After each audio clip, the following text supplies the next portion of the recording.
আমি বউ পেয়েছি, কিন্তু আমার সন্তান মা পাইনি। আমি দেশের স্বনামধন্য অভিনেতা আনিসুর রহমান মিলন বলছি। জীবনটা বোধহয় এমনই হয়। 1900 সালে পছন্দ করে বিয়ে করেছিলাম লুসি গোমেজকে। খুব ভালো সংসার চলছিল, খুনসুটি, আনন্দ, বেদনা সব কিছু মিলেই সংসারটা খুবই ভালো চলছিল। বছর না ঘুরতেই চলে আসলো আমাদের সুন্দর ফুটফুটে একটা ছেলে, নাম মিরহান। কিন্তু 2013 সালে সেই সুখ যেন আর আমাদের সইল না। আমার প্রফেশনাল কাজ নিয়ে আমি যখন খুব বেশি ব্যস্ত, ঢাকার বাইরে, দেশের বাইরে চলে যেতে হতো বিভিন্ন কাজে, তো ওই সময়টাই লুসি গোমেজ পরকীয়ায় মাতল।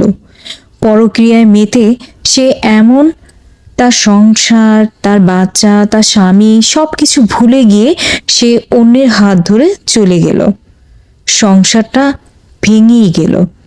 2013 সালে আমরা ডিভোর্সের সিদ্ধান্ত নিলাম।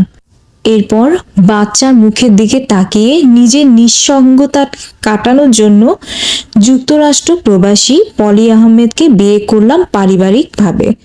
পলি নিঃসন্দেহেই খুব ভালো একজন মানুষ ছিল। হ্যাঁ, ছিল বলছি। 2002 সালে ক্যান্সারের আক্রান্ত হয়ে পলিও আমাকে ছেড়ে চলে গেল। আমার ছেলেটা সত্যিই এবার মাহারা হলো। 2024 সালে 8ই ফেব্রুয়ারি আমি আবারও বিয়ে করলাম শিপাকে। নতুন সংসার, নতুন অধ্যায়, সবই চলছে খুব ভালোভাবে, কিন্তু আমার সন্তান যেন ঠিকভাবে মায়ের পরিপূর্ণতা পাচ্ছে না। আমার সন্তান হয়ে যাচ্ছে সংসারে একটা অবহেলিত বাচ্চা। আমি দেখছি, শুনছি, কিন্তু মুখ বুজে সহ্য করতে হচ্ছে, কারণ কিছু বলতে গেলে সংসারে অশান্তি চলে আসবে। সব কিছু মিলিয়ে যেন আমাকে চুপ থাকতে হচ্ছে, বোবা হয়ে যাচ্ছি, অন্ধ হয়ে যাচ্ছি। আমি বাবা, বুকের ভেতরটা অপেক্ষায় কি যায়। নিজের জন্য সঙ্গী পাওয়া যায়, কিন্তু সন্তানের জন্য মা কি আর ফিরে আসে? আচ্ছা, আপনারা এই গল্পটা কেমন লাগলো?